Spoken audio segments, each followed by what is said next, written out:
All right, so welcome. So Anna, as you can see, it says live probably here. Mm, She's mm. learning the system a little bit, which is fantastic. So, well, welcome back, everybody. We've been gone for a couple days. So Christmas has been celebrated now, at least in my house, and actually here in Spain, the celebrations will continue until the 7th of January, because the three wise men come the night of the 5th to the 6th. So we're still in holiday mode here. So yeah, Anna, did you celebrate Christmas? No, because I'm Orthodox Christian. Okay. So for us, we are celebrating it by Julian calendar, not Gregorian, but Mm-hmm. the other one. We are in difference in two weeks time. So our how should I say our uh, Christmas is on the 7th of January, Okay. and the day before the 7th is yes, it's something similar. It's I'm not into religion, so so it's the 6th. It's very important. It's like by Catholics and Protestant the 24th of January. So that's our 6th, and 25th is our 7th. Okay, interesting. Well, then, perfect. So I was the only one who celebrated this because I'm sure Ken didn't. Did you, Ken? Sorry, what did you say? You didn't celebrate Christmas either. Um, kind of as a custom, not a strict religious sense, because not so many Christians here, so Mm-hmm. very commercial way. And now Yahoo News, and I kind of a lot of Christmas cake was just abandoned, after the Christmas because it is 26th now. Mm-hmm. So yeah, very commercial way of Yeah. Christmas, very different from maybe the Mm-hmm. original Christmas style, I think. Yeah, definitely. Yeah, we had the typical celebration for dinner on the 24th. Um, and that was about it. I did talk to my family on Skype yesterday as they were opening presents in the morning. So it was a strange Christmas for me because I wasn't with my family, and it was just a quiet Christmas, which was nice. I watched some Christmas movies yesterday, so it was good. Everything was fantastic. And my husband and I opened our gifts early because I wanted to. So that was, yeah, perfect. Well, good. So, switching topics today, now we're going to the work aspect. So, today we're going to talk about how not to be miserable at work because it's really important. Um, so, first, before we start, I just want to ask, have either of you had any kind of situations in which you were working someplace and it was just terrible? And what did you do about it? Do you have any experience with that? Yeah? Experience with working in terrible environment. Yes. Um, After a couple of months of being miserable, I quit. Mm. And was it easy or difficult for you? uh, I don't know, because here is such a difficult situation with job in our country. So uh, there was dilemma between quitting your job and giving up your salary, which brings you basic stuff in the household, and on the other hand, thinking about yourself and definitely quitting it and start feeling like a human being. I don't know, but Mm-hmm. that was, I think, a long time ago when I worked in a, how should I say, I worked in a bakery. Okay.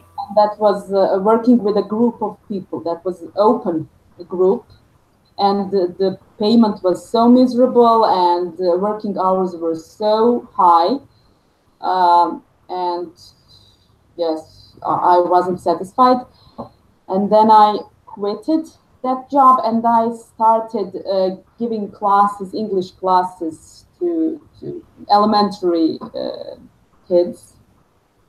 So I was my own boss here in my house, and that lasted for a few years. And after that, in 2015, I started working in Germany as a person who's looking after old people. Okay, so it's a caregiver, probably. Caregiver, probably. I'm living in a house with an old person. Caregiver. I'm living in a house with an old person, and I'm there for the old person 24/7 for 3 months, and then my shift is off. And then I come back to Serbia, and that's all. And this time I'm going back to Germany on the 8th of January. So, and in the same family, and I'll be there 24/7 for this old grandma for 3 months. So that's all. But I'm very satisfied. I don't have those problems anymore, because that's something like a closed environment. It is, and it's one of those things that when you're in the situation, you don't realize how bad it is until you quit, and then you look back and think, wow, how did I do that?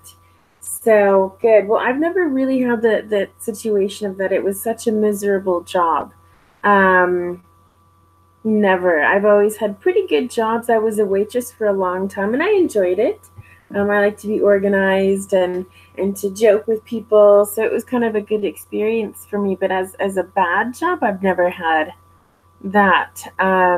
Ken, what about you? Do you have any experience in this with being miserable literally at work?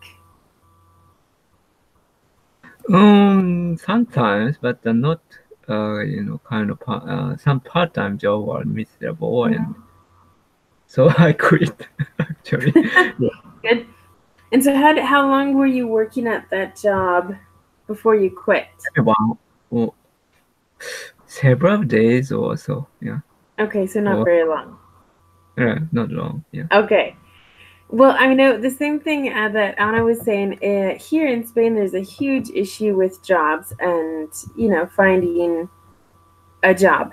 And so if you can't find a job, but you need a job, as you said, to pay for the basics, because here you can get unemployment wages for a while, depending on how long you worked in the previous job. But if you quit your job, then I don't think you get the benefits. I think you have to be fired. I'm not really sure. I don't have that kind of same situation, but yeah. I mean, so you really have to think, is it worth my happiness or worth the money? And it's really challenging. Even to today, it's the same. We know plenty of people here in the south of Spain that don't make a lot of money, or have terrible working conditions, or they work super long hours. So yeah, I mean, I can completely understand it. When you have to do something and you don't have any other option, it's miserable. So today, what I'm going to do is screen share. Where is it? Stop being miserable. Here we go. So how to stop being miserable at work. Now, again, as I do with all of my classes, this is kind of more as if it were an office setting, because in my opinion, I mean, a lot of people work in offices. They don't work as, I don't know. Anyway, so that's basically what I think of. So maybe you need to adjust some of these to make it true for you, depending on your job. But in general, these are going to be steps on how you don't hate your job so much. All right. So Ken, I'll have you read first. It goes down a little bit further. Okay. So. Okay. There are many reasons why you might be miserable at work. It could be a boss who doesn't understand employees, such as needing time off, vacation days, last-minute meetings, or changes in the schedules. Maybe it's not your boss, but a manager who can be rude and demanding. Also, it could be the workload. Are you under too much pressure and can't handle it? Well, let's discuss some ways you can change these negative aspects of work. Okay. So, what actually there's not in this particular paragraph, but in other ones, there will be some phrases or words or whatever underlined, in which I want to talk about more in depth. Okay, so it's kind of a what's this called? Advice and vocabulary grammar today. Okay, but this was just normal. So, what do you think about this? Do you have any questions? Is this what you thought we were going to talk about?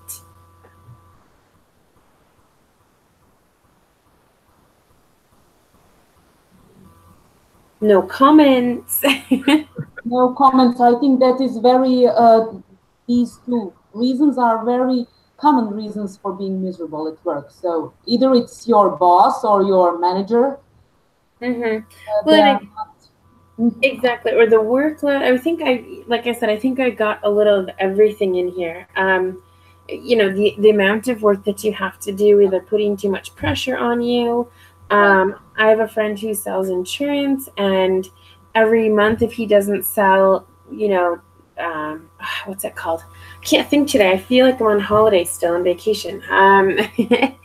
If he doesn't reach the limit of how much insurance he has to sell per month, then he has to literally go to the main office in England, in London, and talk to the boss and explain why he didn't make the mark.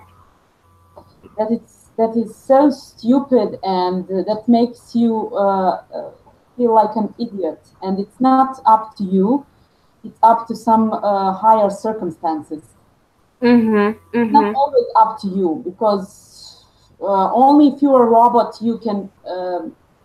I don't know. You can be the same rate or the same tempo, which is bringing some profits during the whole year. But every human being has his ups and downs, and there are always you always have to think about the higher, how should I say, higher circumstances, some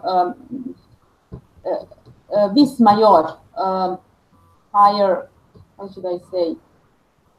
Like the. I said it in Latin. Yeah, major would be the bigger part. These, yeah, no, I don't know the first one. Like. Yes, it doesn't depend on you. It depends on state circumstances in your society. So. Well, not just that, but for example, if you think about people who sell cars, just because someone's interested in buying a car, and you can do everything possible to make the car look good, you can lower the price, you can do anything and everything, but really, then at the end of the day, it's their decision. It's a huge financial responsibility to buy a car. And there's a lot of different factors that someone may or may not buy a car or any other product, or English classes. Someone might say, I want English classes for the next 9 months. I'm going to really improve my English. And 2 to 3 months later, that motivation dies down. They don't come back. They don't pay. So it's not your choice. I mean, so when going back to the job of my friend's job, we used to sell insurance. It's not, I mean, there's competition. There's other insurance companies. There's cheaper prices. There's different policies. And so he can only say, this is what I can offer you. That's it. So, yeah, so that's a lot of, and so that's where the workload, the pressure, it's cold calling. It's a lot of things. So good. Ken, do you have any comments before we continue? No. Nothing particular, but yeah, some workers suffer this problem because maybe employees or some boss take advantage of their position or the status, or as you said, once the people are unemployed, employment benefit kind of thing is complicated actually. So the system itself, maybe sometimes create this kind of, miserable situation for workers. Exactly. Well, very good. So, Anna, what I'm going to do is, you can see some underlying things. Just continue. We'll take a look at these at the end. Okay, and we'll stop here. So I'll have to move this a little bit for you. Okay, you can just read like Ken did. Talk about it. First, you need to be able to ventilate. I don't know what does this. That's okay. Once you can do that, you will feel better. Being able to express yourself to others in the same situation will be very helpful. It's possible you could even come up with new ideas to help the current issues. That way you could talk to your manager boss in order to start making the necessary changes. Okay. So, how not to be miserable at work, you talk about it. What do we do when we have a problem? We talk to friends. We vent, okay? Vent is when I say, hey, Ken, I have this problem. I need to talk to you about it. I can't handle this. I hate this. I'm not happy. Okay, that's vent. It's to let all of those emotions out, to tell someone how you actually feel. When you feel frustrated, and we can do this in a lot of different situations. We can vent about a friend, husband, wife, boyfriend, girlfriend, something like that. Okay? So there's a lot of things that you can vent about. Does that make sense? Yes. The women especially know how to vent. Yes. Do you think men know how to vent? I don't know. Judging to my husband, I don't think he's doing enough vent. Yes, well, I can agree with that. Ken, from your perspective, being the male in the classroom, do you vent to your friends? I mean, do you let out your frustrations? Oh yes, but close friends only. I carefully choose. Also, if it is too much, maybe it causes reverse effect because I cannot, my brain or my mind was occupied that kind of thing. So also maybe people who are asking uh, who are listening to my vents, if it is too much or too long, it could be stressful. So yeah, that's my strategy to survive this world. Well, Actually, yeah. I mean, I sometimes can. I like the stressful part. It can be stressful for you or for the other person, but but it's true. I mean, venting. I think it's very important to let those feelings out. If you don't want to do it to a person, you can write in a diary. That's something I used to do when I was younger. It's just you write those feelings, and at least you're not hurting anybody. You can burn the paper afterwards. I actually did that before I came to Spain. I burnt all the journals, the diaries that I had from when I was younger because it didn't mean anything to me anymore. And I didn't need those problems. Oh, this happened today, or I don't like this person, or, those feelings that you don't need. So you can, release the feelings from your head and also make them disappear. So, okay, good. Well, I'm glad we got to talk about the word vent. What about come up with? What could be a synonym? Because this is a 3-word phrasal verb. Wow. Okay. Come up with. Any ideas? Invent some new ideas. Invent some new ideas. Exactly. I should have looked up some synonyms before class. I didn't think this was really going to be that difficult to come up with, to find synonyms. Ken, can you think of any? maybe appears. Okay. Think of. Yep. Think of. That's really good. Produce, I suppose, but think of is really the best. Okay. Good. Well, I like that because it's a 3-word phrasal verb, and we do have those in English, unfortunately. So, What about talk to? Because if I'm going to have this asterisk here for a reason, because I have talk about it here. Uh-oh, but then I have talk to. So I actually want to ask about talk to versus talk about. Do you either of you know the differences or the similarities or what's going on? When you approach to a person and you talk about things, then it's description for talk to. Okay, and what about talk about? It's not person related to this. It's not about the person. Okay, Ken, do you have any input for us? Talk to somebody, person. Talk about something. Yes, I like that. Talk to someone, somebody, and oops. And then talk about something. Good. And someone and somebody is the same thing. There's no difference in those two words. Okay. Perfect. Yeah, that's the structure. It's pure structure there. Okay. So good. So now we'll move to number 2. Change is good. And Ken, you can read this, and again, I'll have to move this down for you. Okay. Okay. Change is good. If you are at a job that has no possibilities to improve your position or life, you might think about changing jobs. You can talk to a career counselor in your area and see if they can guide you to find the most perfect job for you.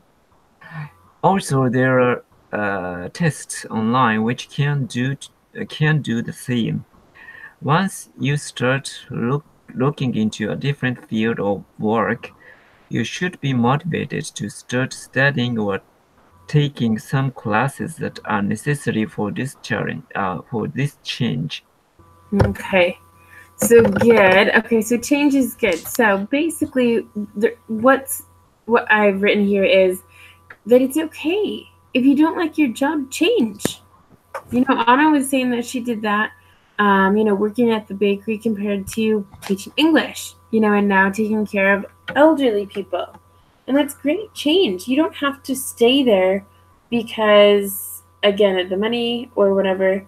You could just completely change. And sometimes that's great. Sometimes you don't know what you need until it's the moment. A lot of people, have to make their decision at a young age. Here in Spain, children who are 16 years old have to decide what they're going to study in college. 16. Oh, hi, Nikolai. Nice to see you. It's been a long time since you've been here. Hi, nice to see you too. All right, good. Well, we're just talking. Ken just read this one about changing jobs. We're talking about how being miserable at work is and what you can do to change that. And yes, please. So, you can talk to a career counselor. Talking to someone again, let them know how you feel. Otherwise, there are some tests online that will help you find the perfect job. And I have experience. I personally don't have experience with this, but I have a friend who did. And he is now working in the United States as a nurse, making a lot of money. He found a job that said you should be a nurse, and now he writes prescriptions for people, works for a really good university. And, it's a completely different. He owned a bar here. So, completely different field. And it's great. He's very happy. So just because something is okay for you at one point in your life doesn't mean it's always going to be that way. So good. Okay. Any comments? Any questions about this? Move this down. Have any one of you had one type of job and then changed to a different career? I mean, Anna has. We've seen that already today. And Anna, did you have to go to school or anything like that in order to care for people, the older people, or not? No, for this type of job, I didn't have to have any school. So it was only my free will and my, how should I say, my willingness to risk, because that was a great risk. But that what is very important is that in our environment started, how should I say, appear this big wave of this job. So a lot of women started going to Germany to looking after the elderly people. Really? So that's why I came up to this idea. I came up with this idea.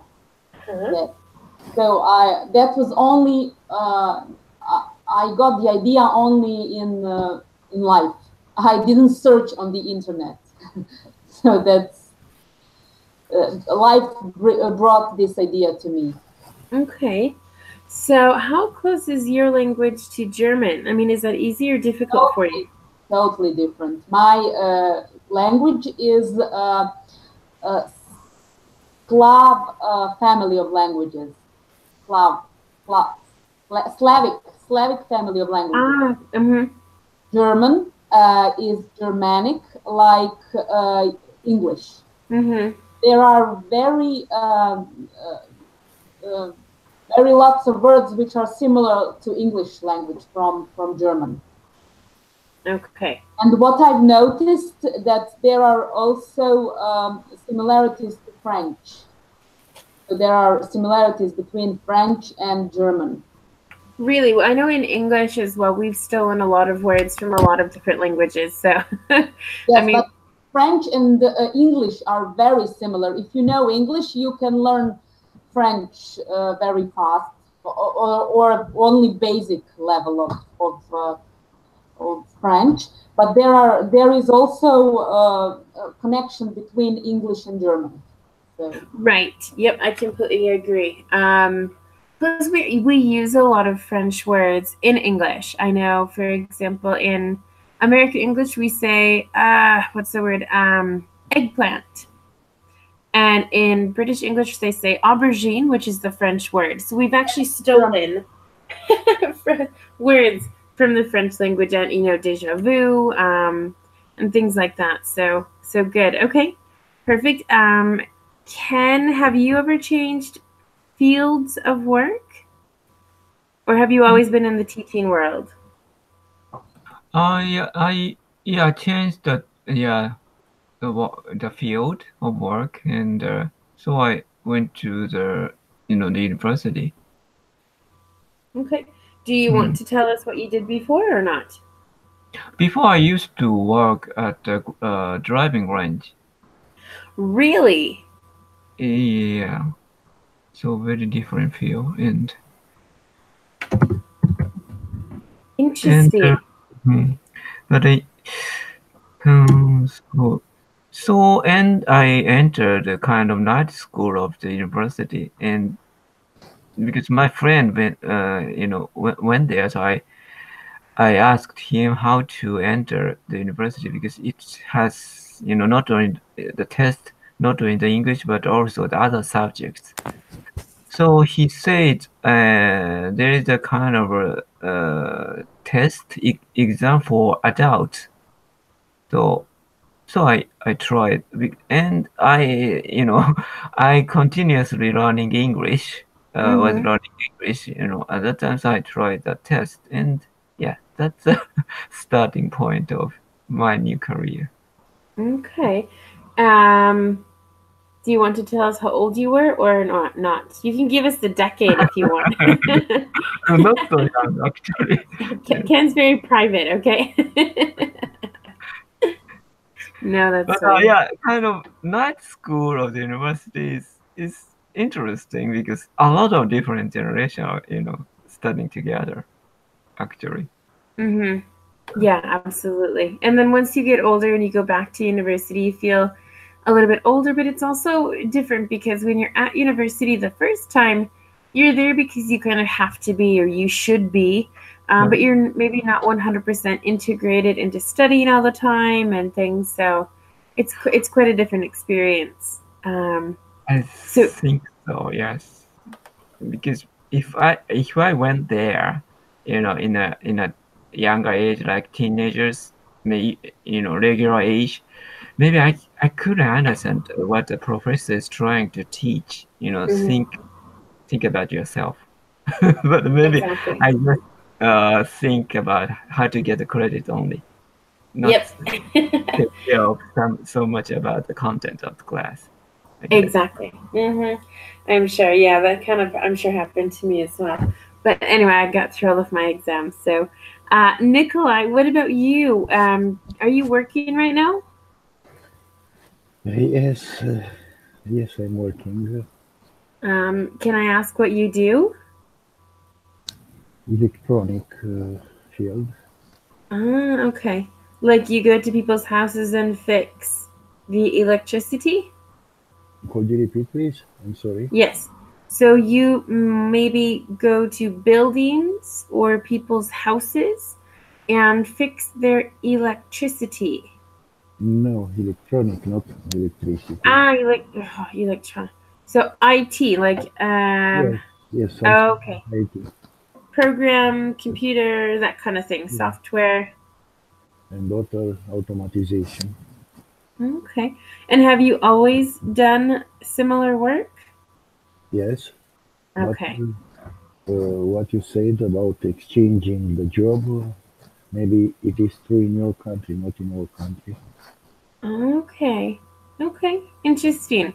Well, I'll probably ask you some more questions, but I do have a couple more things for us to go through. Nikolai, would you like to read this paragraph? Okay. Okay.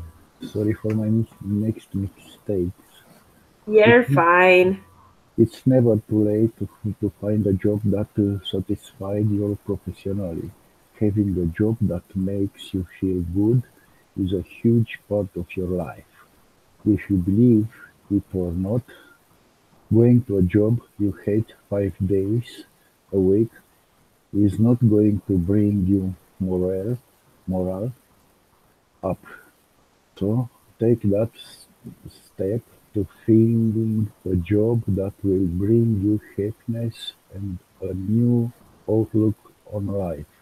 All right, very good. So actually, before I said I had underlined some words, of course I forgot some. So morale. Morale was in one of our classes a couple weeks ago. Does anyone remember? Anna, of course you wouldn't. You weren't there, I should say. So anyone who wants to describe the word morale? To increase the morale, in my opinion, because morale is like in the Romanian language. Oh, well, that's something I didn't know. And what does it mean? To increase the capacity of working, of meaning. Okay. Yeah, the morale is your motivation, your happiness, your level of happiness, I would say. Okay. In our language, morale is something else, not only happiness. It's a system of values you've got. Okay. See, Like and then your character, in your personality. in English, that's moral or morals, plural. Yes, so it's a very similar word. And morals, yes, is that you know what is right and wrong. Yes. Right and wrong. Okay, yeah. So your morale with the E at the end is more your spirit, your energy. Morale, energy. Morale, Yeah. energy. Inner energy. Yeah, it's your confidence. Yeah, it's your spirit. Your inner energy. Can you help me with this or not? Yes, it's a confusing word. Morale is a kind of ethics, maybe ethical thing, and the morale is a kind of having a motivation to work or. Yeah. Perfect. Okay, so with that, any questions about this part? No? I think it's kind of self-explanatory that basically if you go to a job you hate 5 days a week or even more, maybe it's 6 or even 7, it's your energy level, your happiness, your spirits are not going to be very good. So you need to change that. So you have a different outlook on life. There's a new opinion on life, okay? So let's see. Ken, you read first, I think. So Ken, I'll have you read the next part. And yes, of course, I'll have to go down, okay? Okay. 3. A different job position. If it's the job that's your issue and not the company, try and find out if there are other jobs within the company. You can take a talk to HR and see if anyone has resigned, put in their 2-week notice, or if anyone is pregnant and will go on maternity leave. This way you can stay within the company but change jobs. Just by changing jobs, you might find the one for you. You never know until you try. So if you aren't happy, give it a chance before you quit or resign from this job. If you don't like the new position, you can always change again or make the decision to quit the company and look for a different job. Preferably find another job before you leave the company for good. All right, so lots of information here. So we'll go back up here to the top. Okay, so a different job position. So maybe it's the job that you have now, but not the company. Maybe the company's okay, the boss is fine, the manager's fine, but it's the job that you don't like. So maybe just look for a different job within that company. So we have the word find out here, another phrasal verb. What could be a synonym of find out? To explore. Explore, discover. Cover. Yep, to look for more information about something. Okay. What about HR? Human resources. All right. What do they do in human resources? They read your personality. Your personality, how should I say, outlook or they read a person psychologically and then conclude on those knowledgements, on those required knowledgements, which job could be suitable for this type of personality or person. Yeah, well, HR does a lot of paperwork. So it hires people, fires people. It can take care of your insurance if you have insurance at the company. You can take if you have any accidents at work. HR really does all of the paperwork for the company. And so, they are going to be the ones who know if there's any changes or will be that could help you. Okay. So then we have this other word, resign. Or to resign is the infinitive. Any idea what that means? To quit? Yes. And I'm trying to think if there's a difference between quit and resign because they both really mean the same thing. To resign to me is a little bit more formal. I see, yeah. Do you have any suggestions? Yeah, I think so. Resign is a big word, usually politer than, short, quick word, easy word. Exactly. And so people resign and say, okay, well, my last day is going to be this day. Maybe it's like a month or two later or in 2 weeks or something like that. But they give you an end date. When you quit, it could be in the moment, which normally isn't good because it probably means you're upset. Or also their 2-week notice is a good way to say, oh, hey, by the way, I'm leaving in 2 weeks. And you don't really have to give a reason. Just say, I'm done. I won't be here in 2 weeks. So we have those. Any other questions? that we saw in this paragraph? I know there's some here. There's this at the end is for good. So preferably find another job before you leave the company for good. What is for good? Better. Good can sometimes mean better, but not for good. For good is an expression that we use. Any idea what it could mean? Yeah, my daughter is saying right now, forever. Yes, your daughter's correct. So yes, for good is forever. That's perfect. It's kind of like the expression at all is like he's not happy at all. Not happy at all.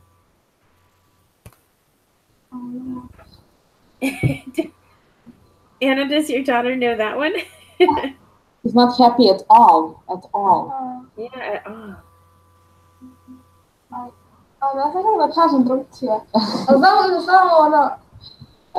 We are talking in English, Mila. We're not. Yeah, I was like, I don't understand that. He's not happy completely. Yes. Right. Yeah, it actually means he's not happy. He's like the complete opposite. He's angry or upset or something like that. It's the complete opposite. So it's some of those expressions that we have like that are two words, and for good really just means forever. Okay? Perfect. And I think I have one more here. Yep, put your foot down. So Anna, would you like to read this? It's a little bit longer, but that's okay. Put your foot down. Put down. You can't wait forever for anything, so why do it at work? If you realize that things are taking too long, go and check on them. For example, if you give your manager, boss, or another employee something to look at, check, or approve, and it has taken a lot longer, you should check on it. This will tell them that you are waiting for them to finish with the project and also encourage them to finish faster. Why do this?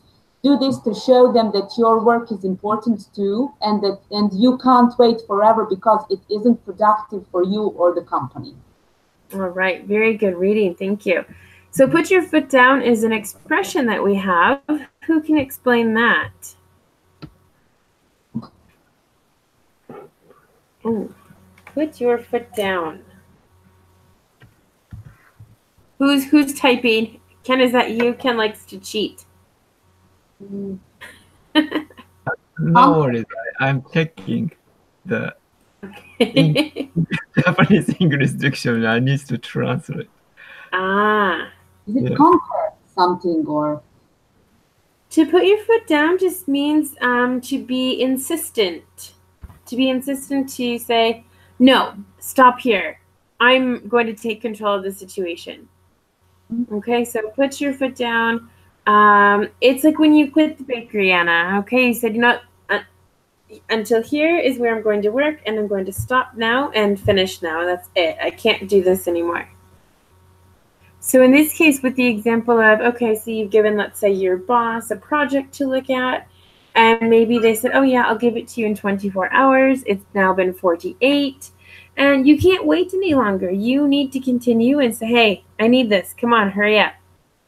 You need to be, there's a word, it's to be stern in English, to be stern, to be serious, maybe. Ken? What, can you write it down, to be? Stern. I've just written it. Firmly decide to do something. Exactly. Yep. Yeah, that's perfect. Ken, did you want to say something? No, I got the meaning of it. Yes. Okay, perfect. Nikolai, do you have any questions? No, for the moment, no. Okay, good. Well, do you like your job? Yes, Okay, that's important. it's a nice job. Is it easy for you? Yes, if you can do very well your job, it's easy. And Okay. you don't become very tired after 6 or 7 days of work. Yeah, that's pretty normal. Okay. Well, very good. So what I'm going to do is stop screen sharing with you for right now. And I think I'm just going to tell you what we're going to do next class. Oh, yes, adjectives. We want to do some kind of normal adjectives because we all learned the base of English, okay? We have happy, sad, angry, hungry, thirsty, I don't know, the basics, okay? So what I want to do next time is look at the more simple, common adjectives and then try and think of synonyms for them or change them by adding quantifiers instead of saying, oh, I'm sad today. I'm extremely sad. I'm very sad. Okay, so it changes. It gives the sentence and the meaning a little bit more emphasis. Okay? So we'll be working on that on Friday, again from 3 to 4 in Spain. And then following the first class after that is going to be on Wednesday again. Okay, so we have 2 classes this week and 2 classes the following week, the 2nd and the 4th. And then it looks like, let me just check. After that, January 7th and the 9th will be back to normal Monday and Wednesday classes. Okay? Okay. Perfect. Any questions about anything? No? All right, well, very good. Well, with that, then I hope everyone has a great day. We're talking before the end of the new year, so I don't have to say Happy New Year yet. And I'm going to hope the sun comes out, but it's too late for today. So, good. How's the, what, Anna? I said for us, it's also too late for the sun to come up. Yeah, I was thinking 2.5 hours that it will be dark. So in an hour, I think. Is Boxing Day celebrated in Spain or only in British Commons? The Boxing Day? Yes. Boxing Day is only in England and the Commonwealth countries, so I don't even celebrate it in the United States. Nope. So yeah, I'm sorry. Yes, today's Boxing Day, and I really didn't know much about Boxing Day until I came to Spain. We mentioned it the other day. It's just about opening presents and to give others, people who don't have things, give them presents or gifts, things that they need. I think that's it. So. Perfect. Well, very good. And Thomas says hello to everybody. He's at home. So he just wanted to say Merry Christmas to me yesterday. And so we were talking a little bit. Thomas is the official boss of Intenga and this whole program. So he's very important to all of us. So perfect. Well, very good. Well, then we're finished for today, unless anyone has anything else to say. I wish you all a very good day, and thanks for joining. Nikolai, it was great to see you again, and Anna as well. It's nice to have you back, and we look forward to having you back again, okay? For me too. Thank you very much. Very good. Perfect. You'll have a great day, okay? And hopefully we'll see you on Friday, okay? Okay. All right. Bye, everybody. Bye, Ken. Bye. By the way, Akasan, konnichiwa.